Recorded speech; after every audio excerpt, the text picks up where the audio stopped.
ces adeptes vous disent qu'ils pratiquent un art. Oui, mais ça pour moi, ça relève typiquement de ce qu'on peut appeler la culture de l'excuse. C'est-à-dire, en fait, l'idée que... ou de la maladie mentale. Ou peu importe, effectivement. Les deux se rejoignant parfois. Parce qu'en fait, en gros, c'est de dire aujourd'hui... En fait, la réalité, le vrai problématique des rodéos, qu'ils soient urbains ou agricoles, c'est en fait, ce sont des jeunes qui... Pardonnez-moi l'expression, emmerdent les policiers, emmerdent les forces de l'ordre, embêtent, ennuient, comme vous voulez, et qui veulent justement montrer une occupation spatiale du territoire en disant « nous, on fait ce qu'on veut ». Dans notre quartier ou dans telle rue. Et l'État et la police en tant que telle n'a pas à interférer sur notre mode de vie. Et ensuite, après, si vous avez des gens bobos qui vont nous expliquer que c'est quelque chose de bien, que c'est de l'art, c'est quelque chose de profondément stupide. Mais il faut revenir à l'essence même de ce que c'est. Je suis d'accord, il y a ce que dit Alain Bensoussan, c'est-à-dire qu'il y a un sujet, effectivement, de faire le caïd devant ses copains et de faire des caïds sur les réseaux sociaux, mais il y a un sujet aussi contre la police et contre les forces de l'ordre. Et il faut poser le bon diagnostic pour ensuite, après, apporter les bonnes réponses. Les bonnes réponses, c'est quelles sont les méthodes d'interpellation des policiers, qu'est-ce qu'ils peuvent faire, est-ce qu'il faut expérimenter ce que fait notamment la ville de Londres sur le tamponnage des rodéos, notamment en zone urbaine, est-ce que ça marche? En tout cas, en zone rurale, ça ne marchera pas puisque, comme vous l'avez dit, ils peuvent s'extirper. Et puis ensuite, après, c'est systématiser, vous l'avez très bien dit, systématiser la saisie et surtout la destruction des véhicules, qu'ils soient les véhicules stationnés ou les véhicules qui permettent de faire des rodéos. Je sais lui garder très surveillé, de ne prendre aucun risque, comme le disait Vincent Roy.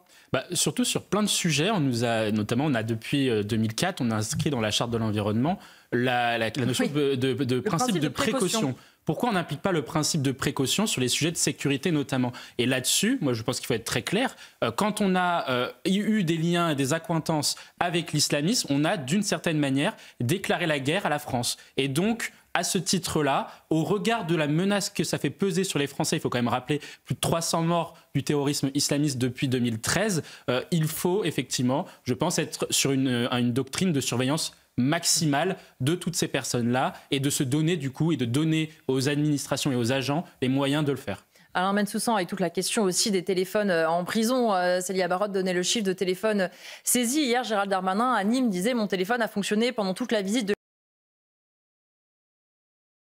Il le cible tout autant que le font ses détracteurs. Oui, en effet, on pourrait faire un parallèle avec le monde du sport. Dans le monde du sport, par exemple, il y a eu beaucoup de questions liées au racisme, notamment contre les personnes de couleur, notamment en Italie, même en France, etc. Quand il y a des cris de singe, etc., c'est toute l'équipe, que les footeux soient blancs, noirs, arabes ou quoi que ce soit, qui justement quitte le stade et qui donc, en gros, fait annuler le match, etc. Donc, on soutient. Or, le problème que l'on voit, c'est que dans le monde de la culture, ce soutien n'existe pas à l'endroit des personnalités artistiques issues de la communauté juive, qu'ils s'en réclament ou non, d'ailleurs. Et c'est ça, aujourd'hui, le vrai problème. Et il y a un deuxième problème, me semble-t-il, c'est l'inversion des valeurs. C'est le fait qu'aujourd'hui, vous avez des gens qui vont interdire par anticipation et donc censurer des artistes de confession juive au motif de la sécurité, sans se dire, mais en fait, le vrai problème, ce sont pas ces artistes-là, ce sont les personnes qui sont antisémites. Et ça et qui pourraient causer, des problèmes de sécurité, ce ne sont pas les artistes qui les posent. Et ce sujet d'inversion des valeurs, il existe sur plein de sujets liés aux questions de la sécurité. Mais là-dessus, encore une fois, on bloque et on s'attaque aux personnes qui sont victimes au lieu de s'en prendre aux coupables. Et c'est ça, je pense,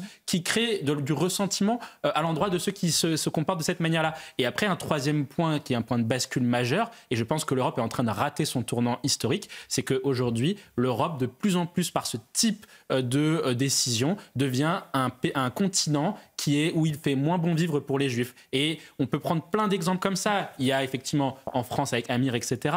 Il y a, je me souviens, à Malmö, l'Eurovision à Malmö, ça s'était très mal passé. Il y a aussi eu à Amsterdam une chasse aux Juifs, Vueling en Espagne. Enfin, on voit de plus en plus d'endroits sur le continent européen où prospère l'antisémitisme depuis notamment le 7 octobre. Et c'est ça, je pense, le moment historique qui est en train de rater, que sont en train de rater les pays européens. Vous voulez rajouter quelque chose, Martin Garagnon?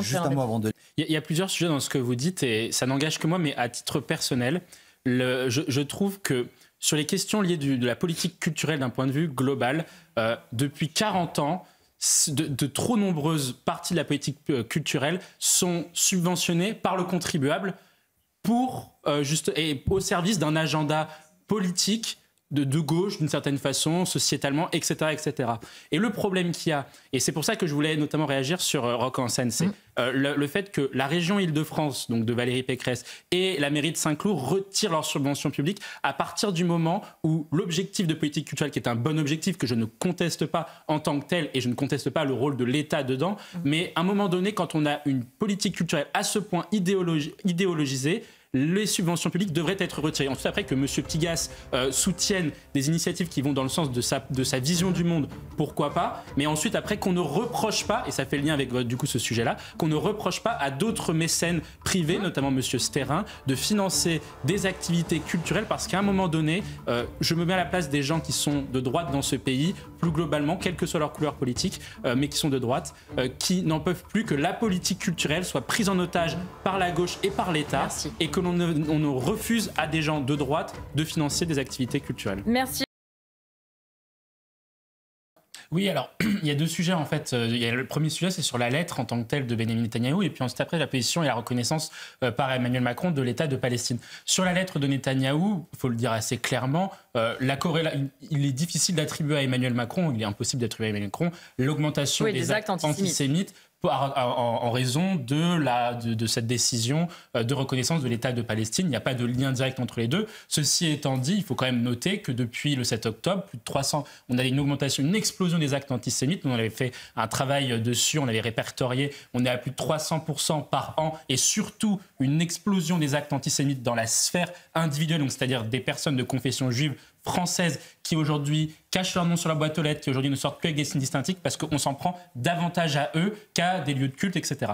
Ensuite, après, sur la question de la reconnaissance de l'État de Palestine, moi je reprendrai ce qu'a dit Donald Trump en fait, et c'est ça le vrai sujet, c'est ça le vrai problème, c'est qu'Emmanuel Macron effectivement a oscillé sur le sujet du Moyen-Orient, avec le Proche-Orient, pardon, avec la coalition, l'élargissement de la coalition anti-Daesh anti-Hamas, mais le problème, pour la problématique structurelle, c'est qu'Emmanuel Macron n'a pas de carte pour faire varier la position d'Israël et des États-Unis. Parce qu'en fait, la reconnaissance de l'État de Palestine par la France, finalement, ne sert entre guillemets à rien d'un point de vue de la réalisation opérationnelle de l'État de Palestine. Nous, on avait travaillé dessus. Si vous voulez créer un État de Palestine, c'est simple. Il peut y avoir... Aujourd'hui, il y a 150 pays qui le reconnaissent. Et pour autant, donc c'est-à-dire 3/4 de l'humanité reconnaît l'État de Palestine. Pour autant, l'État de Palestine n'existe pas. Il peut y avoir 190 pays sur 193 qui reconnaissent l'État de Palestine. Tant que Israël et les États-Unis ne reconnaissent pas l'État de Palestine, il n'y aura pas d'État de Palestine. Donc si Emmanuel Macron veut créer un État de Palestine, il doit proposer un deal favorable à Israël et aux États-Unis. Sinon, ça ne marchera pas. Jules, le racisme systémique, c'est-à-dire systématique de toutes les forces de l'ordre et les violences qui vont avec. Ce qui est de plus en plus insupportable pour beaucoup de Français, puisqu'il faut rappeler quand même que les Français ont confiance en la police. Quand vous prenez le baromètre Cevipof pour Sciences Po, il regarde dans le temps en fait, la confiance dans les administrations, la police est l'une des administrations auxquelles les Français font le plus confiance. Et donc ils ont le plus besoin d'ailleurs. 90%, exactement. Ceci étant dit, les policiers aujourd'hui, notamment depuis 2015, et l'augmentation avec le risque terroriste, sont en quelque sorte un peu les pompiers de tous les problèmes de la société. On les emploie partout, contre le terrorisme, contre le narcotrafic, parce que des gouvernements pendant des années ont laissé prospérer la délinquance, etc., de manière exponentielle. Il y a l'ultra-violence. Il faut maintenant sécuriser les écoles, parce qu'aujourd'hui les écoles ne sont plus des sanctuaires. Il faut organiser les Jeux Olympiques. Il faut organiser différentes compétitions sportives, etc., On fait porter de plus en plus de charges sur les policiers, et dans le même temps, des partis politiques dont des gens élus qui sont des représentants de la nation, se permettent d'insulter les policiers. D'autant plus qu'en plus, la France insoumise se proclame anti-système, mais quand M. Taché se déplace, organise un déplacement dans sa circonscription ou un déplacement en France, il est sécurisé par des policiers. Donc ce sont des personnes qui se disent anti-système et qui se protègent derrière le système. De la même façon, Rima Hassan insulte la France, insulte l'Europe, insulte, etc. Mais dès qu'elle dit des choses qui rentrent sous le coup de la loi, elle se cache derrière son immunité parlementaire. Et c'est ça, et c'est pareil pour les députés de la France insoumise au niveau national. Donc à un moment donné, ce qui est insupportable d'un point de vue des Français, ce sont tous ces gens qui alimentent la haine anti-flic alors qu'on en demande tellement aux policiers, et qui en plus ensuite après se cachent derrière eux parce qu'ils ont bien besoin de la police lorsque eux se déplacent notamment. Je voudrais qu'on regarde la réaction du préfet